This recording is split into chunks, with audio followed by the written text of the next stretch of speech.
Kumusta sa lahat, mahal kong mga taga-subaybay, maligayang pagdating sa aking channel.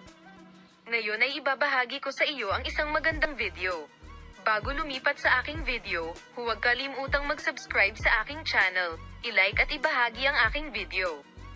Kamakailan ay naging sentro ng atensyon ng media at ng kanyang mga tagahanga ang gwapong Turkish actor na si Engin Akyurek.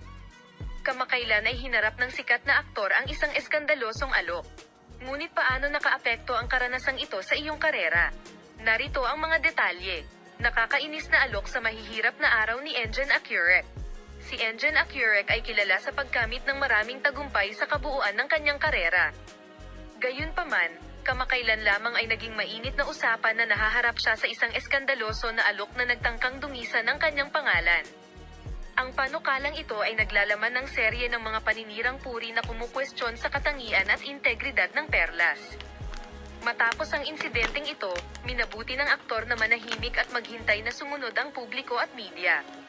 Ano ang katahimikan ni Engin Akyurek? Pinili ni Engin Akyurek si Kanggal na manatiling tahimik pagkatapos ng alok, tuldok, at ang katahimikang ito ay gumawa ng malaking epekto.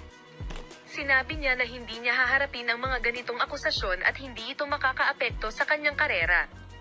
Nagtataka ang mga tagahanga kung ano ang dahilan ng pananahimik ni Engin sa mahirap na panahong ito. Nagsimulang bumuhos ang mga mensahe ng suporta at pagbati mula sa kanyang mga tagahanga. Ang mga manlalaro na tumatanggap ng mga mensahe ng suporta sa social media ay nagbabahagi ng kanilang mga damdamin sa kanilang mga tagahanga at na sila ay napakasaya at nais nilang maging permanente ang kanilang kaligayahan.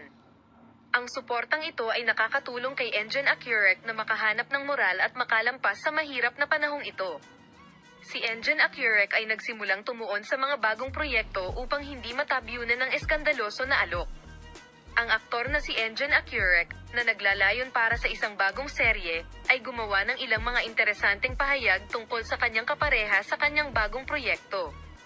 Ang mga aktor na sina Engin Akyurek at Demet Özdemir ay umabot sa tuktok sa kanilang pagtatanghal ng basura sa serye sa TV na Adem Ferhat. Sinuportahan ni Tuba Buyak Ustan ang mga post ni Engin Akyurek. Palem, makita ka sa mga bagong video.